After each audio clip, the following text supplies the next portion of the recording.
जय श्री राम। प्रिय भक्तजन और आध्यात्मिक यात्रियों, बुक गैलरी में आपका स्वागत है। आज हम आपको ले चलते हैं रामायण की दिव्य श्रृंखला के दूसरे भाग में, विश्वामित्र का आगमन और ताड़का वध की ओर।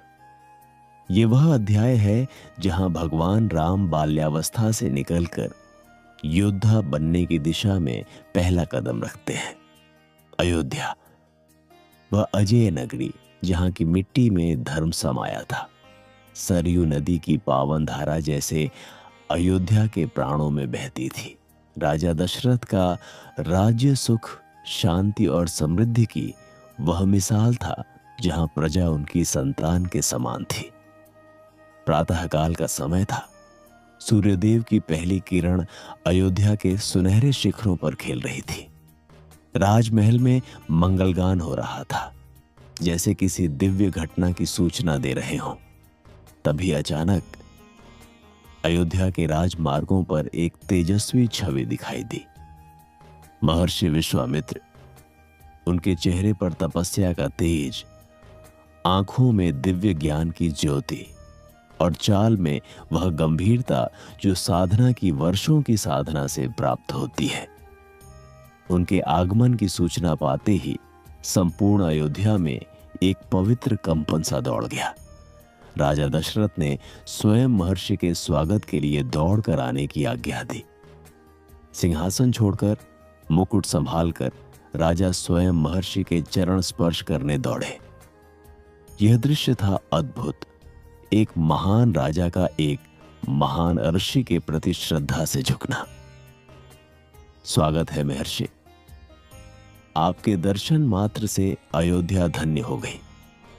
राजा दशरथ के कंपित स्वर में श्रद्धा झलक रही थी। महर्षि विश्वामित्र ने गंभीर स्वर में कहा, हे राजन, मैं एक महत्वपूर्ण कार्य हेतु आपके पास आया हूं। मेरा यज्ञ राक्षसों द्वारा बार बार विघ्नित किया जा रहा है। मैं आपके ज्येष्ठ पुत्र राम को मांगने आया हूं, जो उन राक्षसों का वध करके मेरे यज्ञ की रक्षा कर सके। राजा दशरथ स्तब्ध रह गए, मानो उनके प्राणों में आग लग गई हो। हे मुनिवर, राम तो अभी बालक हैं। वे अस्त्र शस्त्र की कला में अभी शिक्षा प्राप्त कर रहे हैं। मैं उन्हें राक्षसों से युद्ध के लिए कैसे भेज सकता हूं? महर्षि का स्वर दृढ़ था, हे राजन, आप राम की शक्तियों से अनभिज्ञ हैं। वे कोई साधारण बालक नहीं है। मैं उनके दिव्यत्व को पहचानता हूं। राजा दशरथ का हृदय दुख और भय से भर उठा। वे विलाप करने लगे, हे प्रभु, मैं राम के बिना एक क्षण भी जीवित नहीं रह सकता। तभी महर्षि वशिष्ठ ने राजा को समझाया, हे राजन, महर्षि विश्वामित्र की आज्ञा का पालन करना ही आपका धर्म है। राम की रक्षा स्वयं नारायण करेंगे। यह उनके दिव्य प्रयोजन की पूर्ति का समय है। यह सुनकर राजा दशरथ ने आंखें बंद की और ईश्वर को याद किया। अंततः उन्होंने राम और लक्ष्मण को बुलाने का आदेश दिया। जब राम और लक्ष्मण महर्षि विश्वामित्र के साथ प्रस्थान करने लगे तो संपूर्ण अयोध्या की आंखें नम थीं। माताएं आशीर्वाद दे रही थीं। प्रजा के हृदय श्रद्धा से भर उठे थे।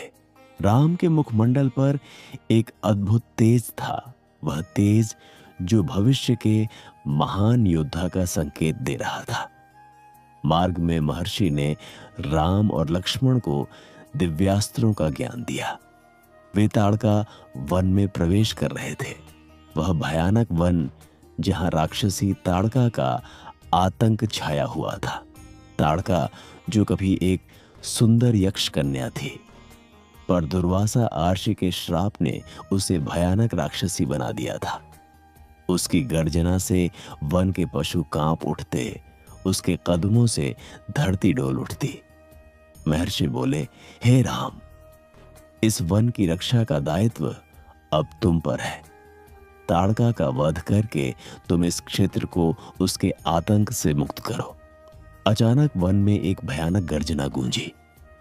पेड़ों से पत्ते झड़ने लगे, धरती कांप उठी और तभी एक विशालकाय राक्षसी प्रकट हुई, ताड़का। उसके नेत्र अंगारों की भांति जल रहे थे, मुख से अग्नि निकल रही थी। वह राम और लक्ष्मण की ओर झपटी। लक्ष्मण ने तुरंत धनुष उठाया पर राम ने उन्हें रोक दिया। प्रतीक्षा करो लक्ष्मण, पहले मैं उसे शांति का मौका देता हूं। राम का स्वर कोमल पर दृढ़ था। हे ताड़का, हम तुम्हारा अहित नहीं चाहते, किंतु यदि तुमने अपना आचरण नहीं बदला तो हमें तुम्हारा वध करना होगा। किंतु ताड़का ने राम की बात नहीं सुनी।